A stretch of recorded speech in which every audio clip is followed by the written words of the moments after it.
And we're back. Welcome back, everybody. Greg Helbeck here, coming to you with my good buddy Jerry Green from Ohio, right? Yes, Germantown, Ohio, my man. Germantown, Ohio. Well, thank you so much for being a guest on my show, guys. If you're not guys and gals, if you're not familiar with Jerry Green, he's an investor in the Ohio area with 25 years of experience. So today we're going to get into his story, some actual tactical advice on how to get more creative with sellers. Stuff like that. Jerry has just a plethora of knowledge to share with everyone. And we're going to get into the best deal Jerry's ever done, the worst deal Jerry's ever done. And you guys are going to get a lot of value today. So make sure that you guys got your notepad out. So Jerry, thank you so much for being a guest. Would you mind sharing with everyone a little bit about your background and what you did before you got into the real estate business? Yes, absolutely, Greg. So thank you again for letting me be on today. And but yeah, so let me just share with you a little bit about how I got started in this whole thing.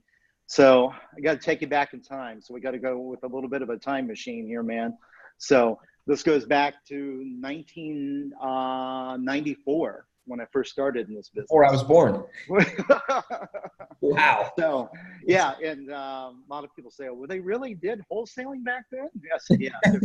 It wasn't just invented here in the 2000s. Yeah. So, but back in back in the 90s, kind of share with you what before I even got it started in the real estate at all. I was actually in the business with my father in the electrical contracting business. Okay.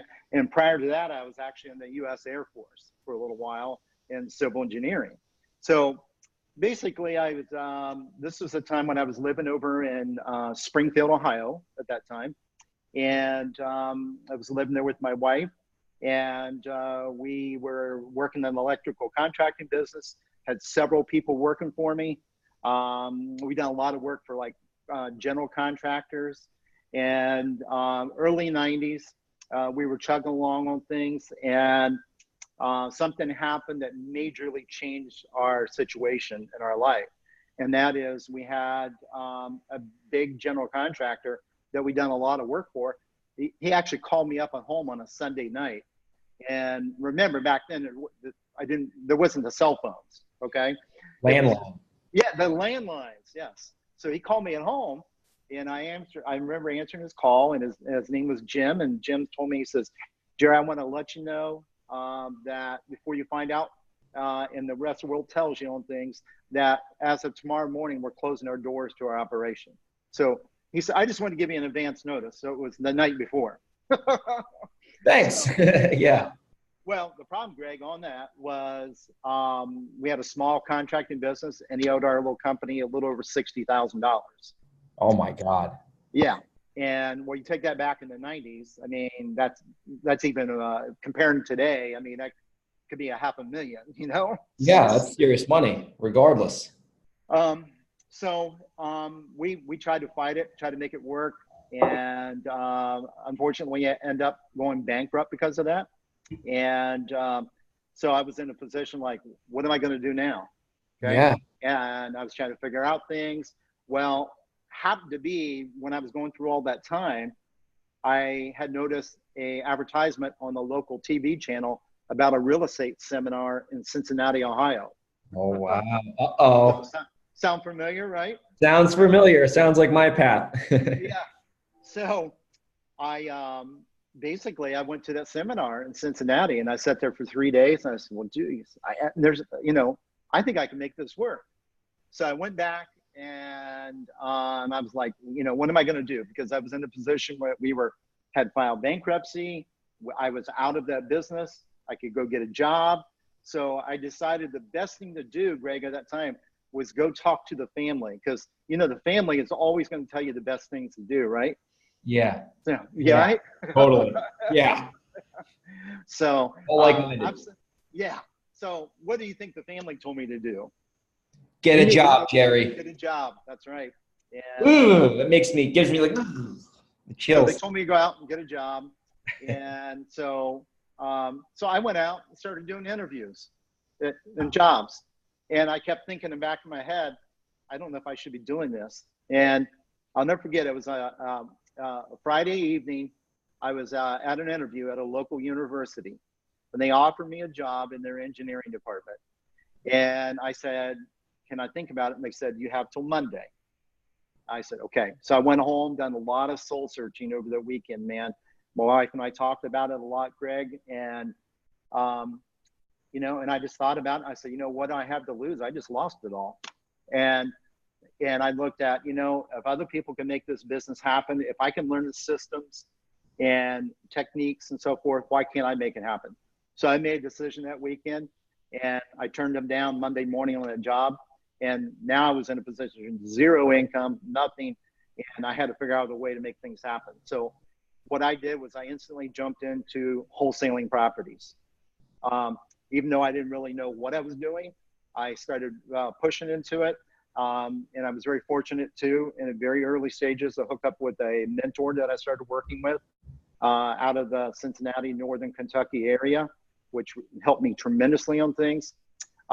But what happened, Greg, was when I started going out and I started putting deals together, but I was doing like, I was going in the war zones, man. Oh yeah, out, hoodies. You know, yeah. Yeah. And I, in fact, there were some properties, I was taking the boards off the windows and crawling in them. So, oh God. And, but I started doing that, and I started clicking, you know, a couple thousand here, $1,500 here. The next thing you know, it continued to grow. And I realized I could make a little bit more money on each deal. Oh yeah. So that continued to scale there for a little while. And next thing you know, I got into buying fix and flips, started retailing, you know, properties, and continued to grow that. So we started really rock and rolling. And this was going into, Greg, till like right into the year 2000. Okay. And we got written up in the local paper and all this cool stuff. We had our office and home, and we were just kicking butt, and, you know, thought we were, you know, it was like, you know, you get on top of the world because you went from bankruptcy to, you know, real estate yeah, million. Yeah. So it was going along, and wife and I were in a position that time where we said, you know what, she wanted this house, she always wanted to build a home. So I was able to make that dream come true for her. So we built this home, and right in 2000 there, and we moved into it. And then we decided, you know, we want to have a baby now. So we made that commitment, and very blessed to, you know, find out that we were having a child. And then as we were going through all that, you know, she was going through the normal pregnancy and stuff, we started having some complications. And, you know, and this is something that, you know, this is real. And I think, and the reason I say this, Greg, is that a lot of people believe that individuals like ourselves, we get into a position where everything was just, you know, laid out for us, like kind of a golden ladder. Okay. Yeah. And, you know, I had went through a bankruptcy. I got back on my feet. We were moving forward. And then our little boy was born, and he was born in actually August of 2000. And he wasn't supposed to be born until October of that year. Wow. And the reason being is she started having some complications. So went in, and this is a very, you know, long story, but just to kind of share with everybody, and, you know, kind of condense it down a little bit. What happened the day he was born, we found out that she was bleeding internally somewhere, and we didn't know where.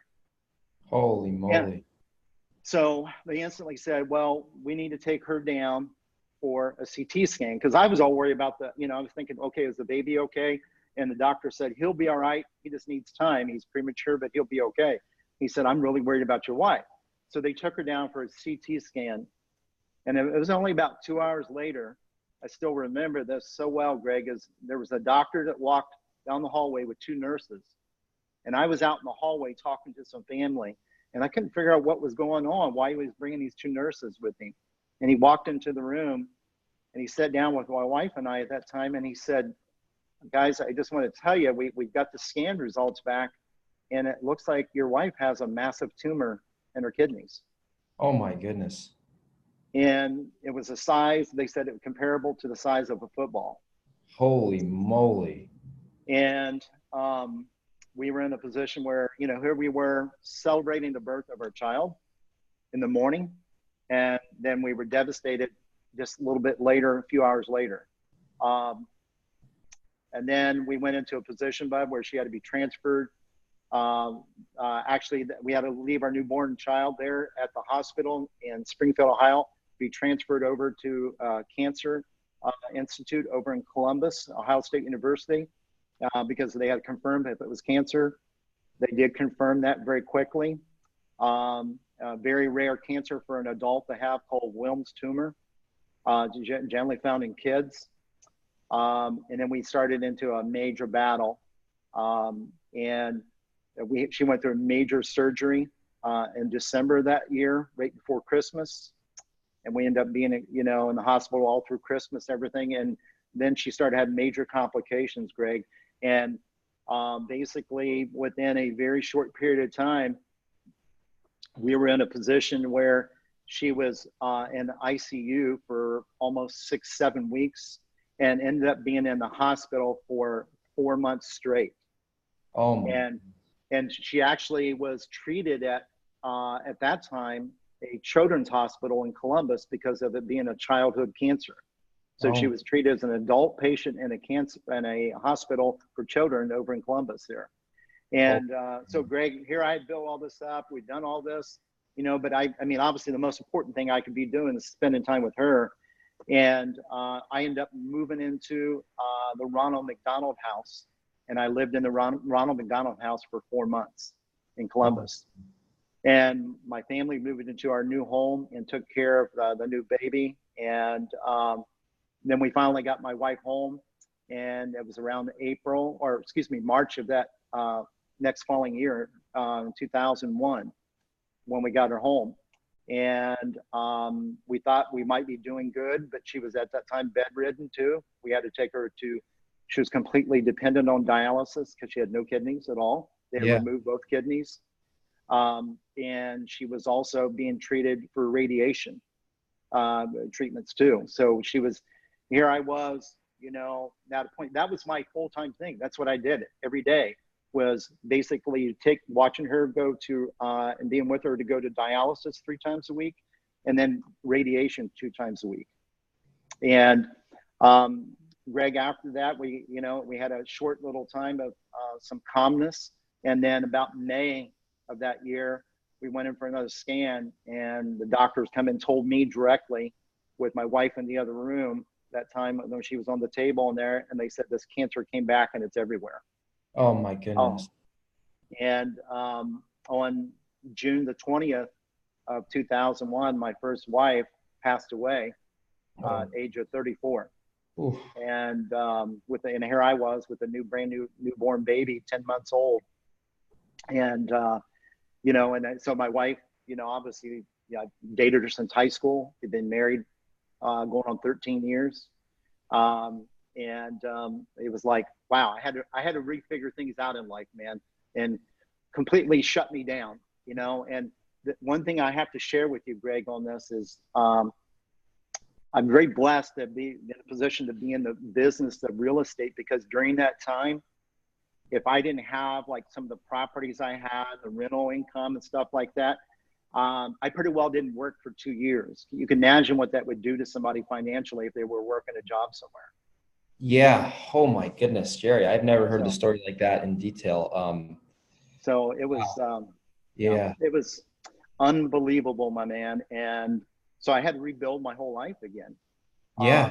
Oh my goodness. And so I, you know, to kind of fast forward on things, I did end up getting remarried. I moved from Springfield over to another part of Ohio, here in Germantown, Ohio, with my wife now. And she had 2 kids. I actually had 2 kids. I had an older one too. And then we had one together. So now we got the Brady Bunch going on. Okay. Yeah. The Green Squad. Yeah. Yes, absolutely. But then what happened there, Greg, was I started looking at, you know, obviously I had to rebuild my business again. So, you know, so here I had been in a position where I went through a bankruptcy, had to restart all over again. And then I went through one of the most horrific things you could go through is watching your spouse die right in front of you. And then rebuild everything again. And by that time, Greg, I had built up, you know, probably a couple $1 million and end up going through all of it. So, And, insurance would take care of some things, but a lot of things they wouldn't take care of. And it was, it wasn't uncommon to see a bill come through from Children's Hospital for $200,000 or $300,000 at a time. So, yeah. Well, so yeah. it was insane. Wow. Well, to all the listeners out there, guys, this is a real story. I mean, this is why I bring the caliber guests on the show, because I want to give you guys, real insights, real stories, people's backgrounds, and I want to, make sure that we can tie real estate into this. If Jerry wasn't in the position he wasn't in, that horrific ride that he went on would have been way, way, way worse, because he would have a financial thing. So that's why everyone talks about money not being important. Money isn't everything. And certainly, money is definitely not everything, and it's not, the most important thing in the world, but it is definitely a tool that can allow you to have more freedom and flexibility in your life, right? If Jerry didn't have the financial success he had, that difficult time would have been even more magnified. So he used money as a medium to kind of cushion the big blow that he took there. And obviously that impacted his family too. His family, dad, obviously they had the big loss to deal with, but at least they still had some money to pay the bills. So they really, Jerry, I really appreciate you. I respect you for being very vulnerable there and sharing with everyone that story. And my goodness, that puts everything in perspective, It really does, buddy. Yeah. So thank you so much for sharing your story. I know before we got on the show, we wanted to make sure we covered that, in detail and have the listeners hear that. So let's pivot into, taking that story and having that anchor our conversation today and shift over to now, you've been in business for so long. You literally started this business before I was born. So the power of having 25 years of experience in one particular industry and how you can use that to make your decisions now on a daily basis, because you've been through up cycles, down cycles. You've seen certain marketing things work. You've seen certain marketing things fail, and just kind of shed in some of the insight on having the power of having the experience before we get into how to get more creative with sellers.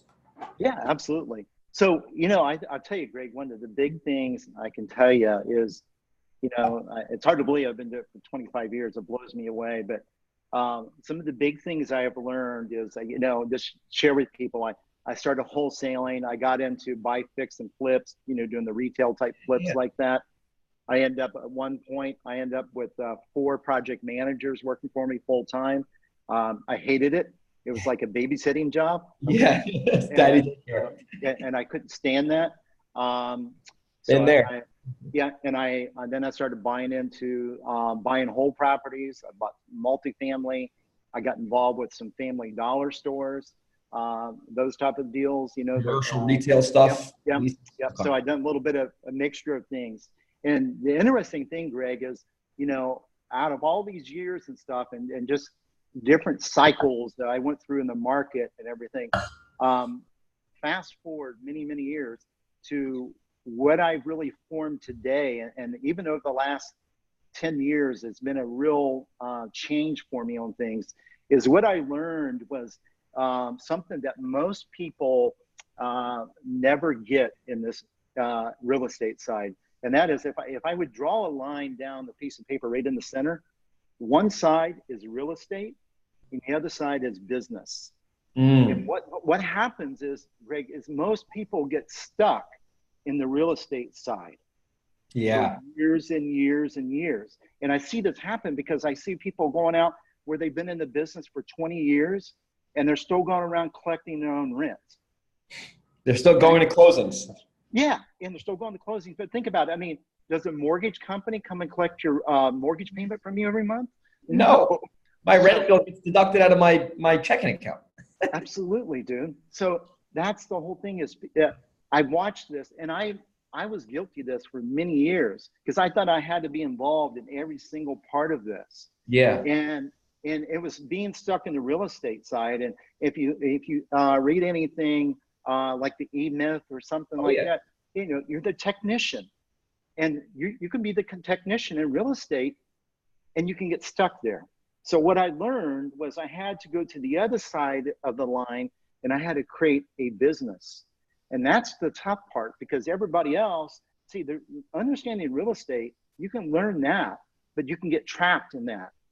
And then next thing you know, you've got to learn the business side. And the business side is systems, all the processes, it's the people, it's the accounting, it's the marketing, all those components.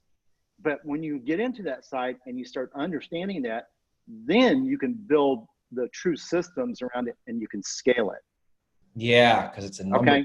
Yeah. And the cool thing about it, Greg, too, is you can get to the point where you're not working in it every single day. So I've really worked on that and built that up. Now today, I'm very blessed to have a lady that runs my company for me. She's my COO. And here's the cool thing about this, Greg, too. If you build your system so tight, my COO actually lives in New Mexico and runs my company in Ohio. That's amazing. 2 time zones away. She's in Mountain Time and she's in on the East Coast, basically running a company in Ohio. It's amazing. Virtually. Absolutely. Digital nomad. She could live in Hawaii if she wanted. She could live anywhere, right? Doesn't matter. Anywhere. And, so I have now that I have 2 acquisitions people. And then I have, dispositions. We have a transaction coordinating side and we have a management side because we still have a lot of buy and hold properties as well. But the interesting thing is, Greg, is I went through all these different areas and our big focus is the buy and sell company, which my COO Ashley runs now for me, is she's in a position where they are in the buy and sell mode all the time. 90% of our properties are wholesale. We still do rentals as well, but not as near as many as we used to on things. Okay.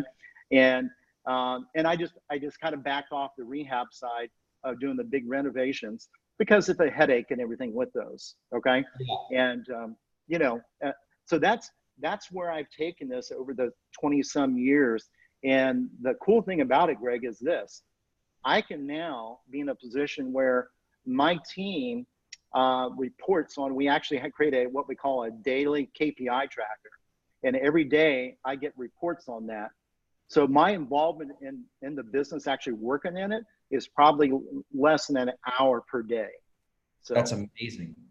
And the cool thing is as of yesterday, they had 31 new deals in the works already for the year. So that's amazing. And you're not in the weeds crawling through all the stuff. You're just kind of looking over things from a higher perspective, making sure that the 100%. CEO, doing everything effectively, man. That's so powerful. And that's something I think it's I'm glad we're talking about this now, is because, even me, I think any investor listening now, I think a lot of people are probably more involved than they'd like to be. And there's some parts of this business that I absolutely love. I like the wheeling and dealing part, but sometimes you feel like you're almost stuck. And I think a lot of people, I think the big thing, Jerry, that I've been seeing is that people are they're either really young when they start or they have a job and they just want to get out of that job so bad. They'll do anything to not have to go to work. And then what they do is they end up getting themselves deep in the trenches in this business. And now this is better than going to report to a boss, right? And there's nothing wrong with having a job. I mean, it's whatever you want. There's no right or wrong answer, but they're making their income now based off selling. They're not making their income off of a salary or a wage. And they get stuck in that trap. And then it's like, now they have to go from that to then, okay, now I got to have someone else do this. And it kind of screws them up a little bit. And looking at it from a different perspective, just basically the way you described it over the last 5 minutes is so powerful. And guys, if you haven't heard Jerry, he mentioned a book called The E-Myth by Michael Gerber. There's actually another one called The E-Myth Real Estate Investor, which is like a specialized version of that book. So I'd recommend you guys go check those books out. Also, there's a book called Traction, Concept, how to structure businesses. So Jerry, man, I think, out of your 25 years of experience, we just kind of condensed that into 5 minutes of actionable, almost paradigm changing information for people. Look at it. Huge.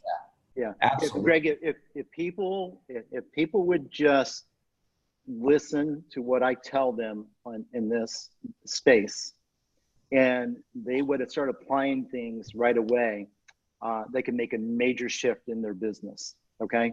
And take the learning curve and cut it by 10 years or more. Okay. I know. It's amazing. It's huge. Absolutely. Well, thank you so much for sharing that insight. So here's a part of the show I was really excited for before we get into the best and worst deal ever stories. So there's a lot of people are very into the whole wholesaling thing. It's very sexy. It's very appealing to a lot of people. It's a business that I do, you do, very, very common strategy. But something that not a lot of people talk about as much is the whole idea of sometimes you can't put a square peg in a round hole, right? And not every lead is going to be a wholesale deal, but there's an opportunity there. If you have a different paradigm, you can look at the deal and you're more of a deal creator or deal kind of engineer, you can get creative with sellers, and you can still turn a not a wholesale deal into a rental or to an owner finance wrap. There's so many things you can do. So let's talk a little bit about how to get more creative with sellers, how to do more creative finance stuff, kind of high level overview, just so people, this kind of opens up a door in their brain and they can really kind of say, hey, is this a deal or is this not a deal? And if it is a deal, is it a wholesale? Is it a buy and hold? Is it a sub two? So let's just kind of hit on that real quick. Absolutely, Greg. So this kind of going back when I first started in the business, I had no idea again what I was doing.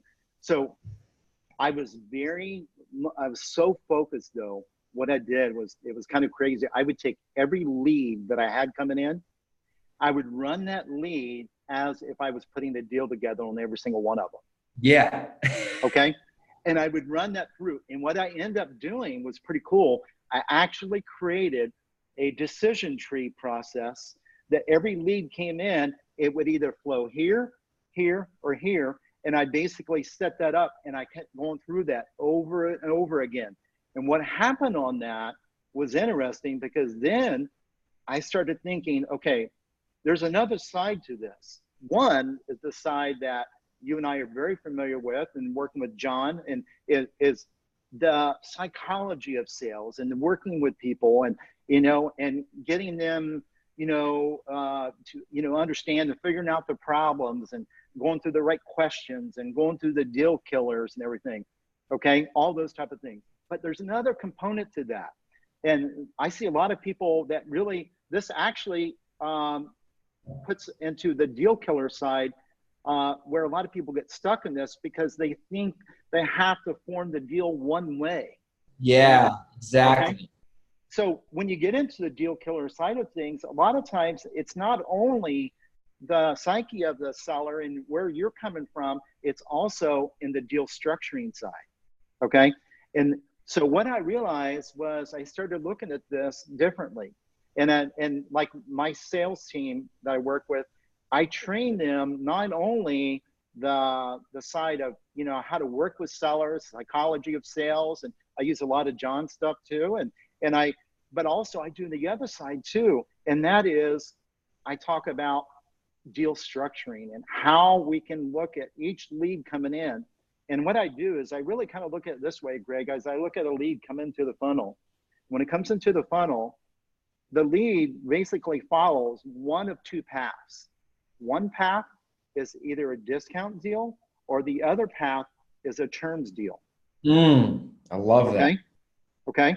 And every deal that I get in, if there's a proper motivation, it either flows discount or terms.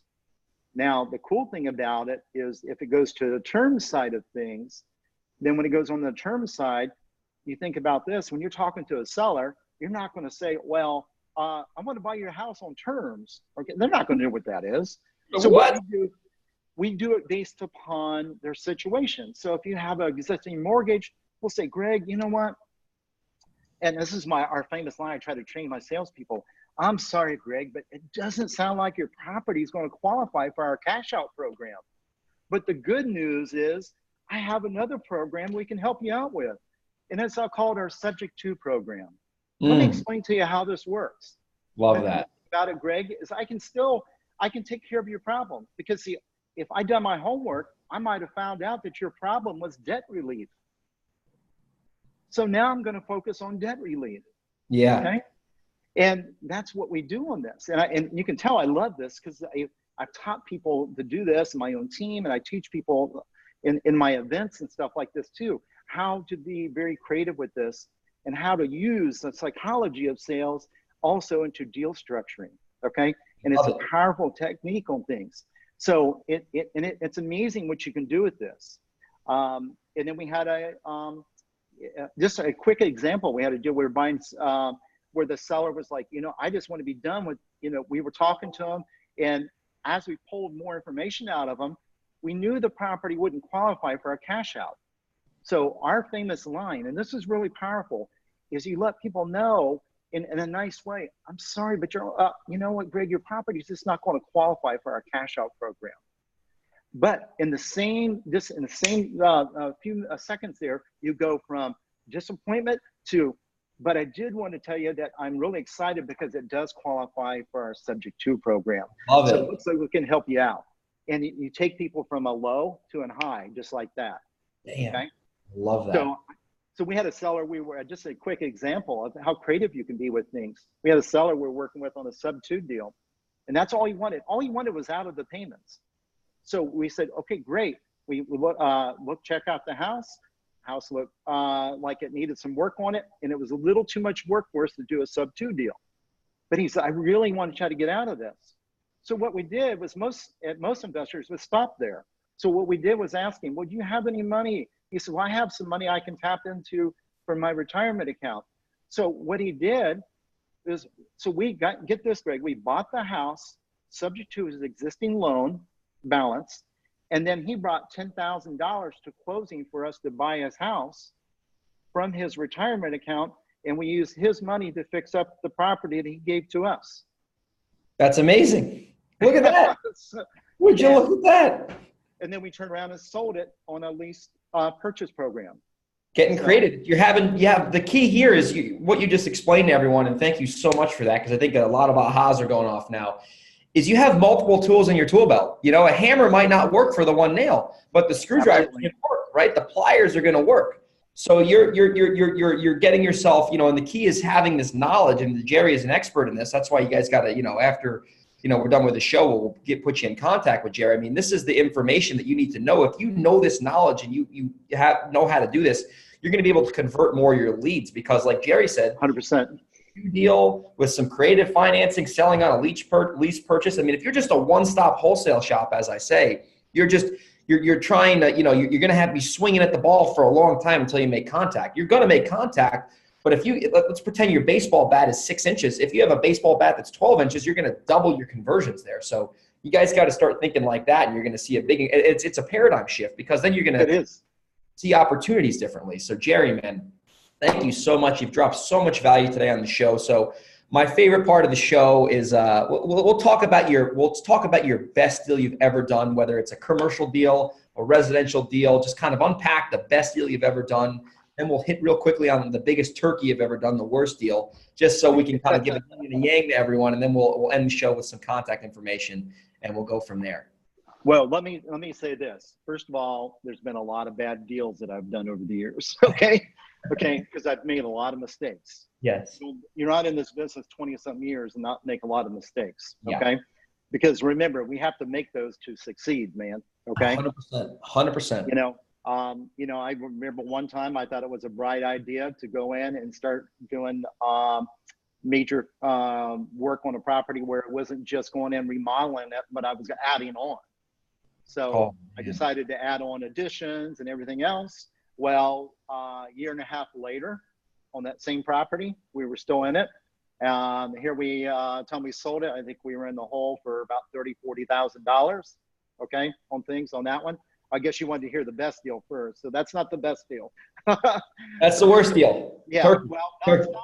Actually, I'll give you the other worst one first, and then we'll go to the best one. How's that? Great. That's perfect. So then I decided also, one of the first times I got into multifamily type properties. Okay. I got into, I think it was a 20-unit building. In Ohio? Pardon me? In Ohio? Yep, in Ohio. And so I thought, this is great, cool. I bought it at the top of the market right back in, like 2006, 2005 range. Oh, okay. And look, I've been doing the business for years at that time, okay? But, made a lot of other mistakes. So I went in, done that deal. Time we end up getting out of that, Greg, I lost a little over 120 grand. Holy wow. Yeah. So, so I learned a little bit from that. I had fires in the property, bad tenants, obviously, on things. We had a car crash into the property. Oh, my God. Thing had a scarlet letter on it, man. Holy cow. Yeah, you name it, it pretty well happened on that property. So, wow. What a turkey, I have to say. Yeah, it was crazy. So, so I can say that, guys, one of the key things I can tell you on when you're looking at these experiences from me doing screwing up on the deals and so forth. Yeah. One of the biggest things, Greg, I can tell you is focus. Okay. Love it. Know what you're good at and stay in that realm of things. Okay. Don't get in a position where it talks about, like in traction, the shiny object side of things. Okay. Yeah. I mean, don't go to the point where every other week you're changing. Oh, I'm going to do lease options this week. I'm going to do multifamily this week. I'm going to do rehabs, next month and stuff. Yeah. Oh. Focus, man. Yeah. Focus. Because you know what, Greg? When you focus, you can scale. Okay. When you focus, you can scale. And, when you do that, then you can add in additional layers later. But the best companies out there, whether in real estate or any area, they become very focused on the niche area. They can add additional layers to things, okay, from the core, but that's only as they build that core very strong on things, and then it's related to that core business, okay? Yeah, it's a vertical. Keep that in mind. Yeah, it attaches. So that's so powerful, because I mean, I think a lot of newbies too, when they get started, they're like you said, they're a lease option guy one week, and then they're trying to do syndications, and then they're doing land subdivisions. It's like they're trying. The key word is trying, and that's just a good way to go nowhere. So I heard a podcast 100%. back when I got started, and I think the topic was focus will make you rich. And obviously, the more it's like, think about it. You have a magnifying glass and you're staring at the ground. It's going to start burning a hole in the ground. It's because it's so focused on there. All the energy is going towards that area, and that's where the traction is, and that's where the results are going to be there. So absolutely, Jerry. So let's hear your best deal ever. Obviously, you've done some turkeys, but let's hear the biggest home run you've ever hit, man. Well, I think one of the nice home runs that we had, and you got to, remember too, most of our deals are done in Ohio. So majority of our properties are not, $1 million properties and things like that. But one of them that just comes to mind right offhand is I remember picking up. We had one that we had picked up for locked it up for $60,000, and was a deal that it was this awesome property. One of the reasons we got it so reasonable, and in an area that was priced out at around $350 range, and one of the reasons we got it locked up at that price range because it had mold in it. Okay. And as we know, mold is gold. Okay? Oh yeah. Got that tattooed. I'm just kidding. Yeah. So, and the cool thing about it is we locked that up and we sold that thing we ended up cleaning it up just a little bit, but very little cleanup, and sold for $250,000. So, oh my God. What a home run. So very sweet deal. So you don't come across those every day here in Ohio, but it was a sweet one. The thing, if you're at the plate taking swings, I mean, you're gonna hit those deals. I mean, it's inevitable, right? You're gonna have your turkeys, you're gonna have your bad deals, you're gonna have your good deals, right? You're gonna have the good deals and the bad deals. That's why you got to be at the plate swinging. You got to be getting the leads in the pipeline. You got to be having the conversations, making the offers, and tracking your numbers. And tell you what, it's part of the game. Two things, Greg, I'll share with you that I think that are two foundational pieces in this business. Okay. Number one is being consistent. Oh, absolutely. Okay. And what I mean by that is not just consistent in one area. I always look at it like this. If I was to draw like a line on a piece of paper, and I would put little tally marks just kind of go along that line. Each one of those represents an activity. And what I look at is how can we create consistent activity on each one of those little areas, okay? And if anybody reads into traction and so forth like that, those are like the little boxes that you create. Yeah. For, like an accountability chart. And it just goes in and you create consistency. It's consistency of follow-up, consistency with, I tell my team, don't make offers, create solutions. Love that. Love that. Focus on creating solutions. How many solutions are you creating? Your marketing, all these things. That's all the consistency side of things. So consistency is one of the key foundational pieces. Number two is data. You have to track your results so you can then, if you're having the proper data, the cool thing about it is we can find problems along the consistency line and we can correct them. But without that data, we can't correct those. Does that make sense? Absolutely makes sense. It's funny what you just said. Once I started doing that, everything changed because I had numbers 100%. to reflect on. I had numbers. Yep. It was like, oh, we didn't get that many leads. Well, what's the root cause of that? What does Mark Evans always say? A mutual friend, data, not drama or whatever. Yep. I love Mark's quote on that. And we've put that, I work with Mark, and that's something that we've definitely taken to heart is data, not drama. And we focus on that heavily. So yeah, it's true. I mean, if you have data, you could it's like someone saying before we wrap the show, it's like someone saying oh, my mail campaign sucks. It's like, that's on the surface, it's drama, but it's like, okay, how many calls did you get? How many leads did you send? Well, I got 2 calls. Well, what marketing piece did you, because you can probe and start asking questions, when you have some data, but if you're just saying my marketing, it's like, you have to have the data to kind of either support or dissupport that statement, because 100%. True. I work with, I have some of my students I work with, and it's funny when they come to me and they say, okay, Jerry, I'm having this problem. And what they say is a lot of times, here's my problem. My problem is I'm not doing enough deals. Okay, well, not doing enough deals is a lagging indicator. So now we just look at all the indicators prior to that where we find consistency issues. And the next question I ask them, I say, well, what does your data say? Well, I don't have any. Well, that's part of the problem right there. There we go. Okay. Let's get you some numbers first. That's awesome. Yeah.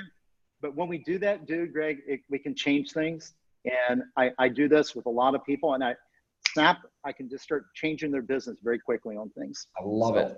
Absolutely. Well, Jerry, you have shed so much knowledge and wisdom, and starting with your story that was very powerful. I thank you so much for being a guest. I'm glad we became friends. We met up at that meeting that one time, and we've stayed in touch. And man, I just appreciate your time so much. Oh yeah, absolutely, dude. What would be the best couple ways if people wanted to get more involved with you, maybe some stuff you have going on right now? How can people get in touch with you and find out more about even maybe working with you if they felt like it was a fit? Yeah, sure. Just share with you a couple things that we do. One is I do work with people on a coaching situation. Okay. So, and people can just contact me directly on that. So I do coaching with individuals, and as well as I actually have an event coming up here too in Dayton, Ohio. And it's going to be May 6th, 7th, and 8th. And it's actually called Think and Grow Your Business. And it's about how to take a real estate business like this and actually put it into a scalable model, how to put the systems in place, how to build the team.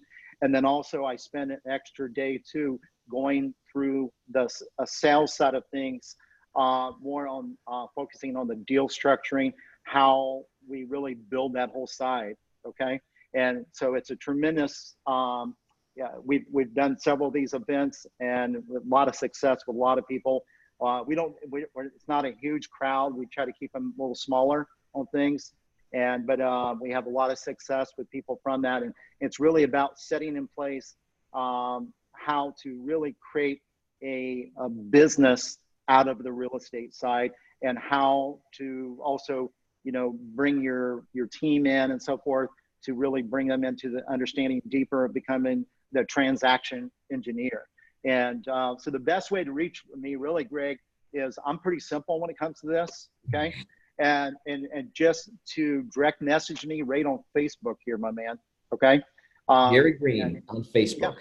Yep. Jerry Green right on Facebook here, Germantown, Ohio. And one of the best ways to reach me is just send me a DM right there. Okay. And I'm easy to connect with that way. And I keep that pretty simple on things. So, so that's the way to do it. And I appreciate it, man. So. Absolutely. Well, Jerry, so if you guys want to learn more about Jerry, just type in Jerry Green, Green on Facebook, Germantown, Ohio. Once this gets published, I'll put, Jerry's information in the show notes. So Jerry, once again, thank you so much for coming on. I think the listeners have learned a ton today, and let's stay in touch, my friend. I thank you so much. All right, brother.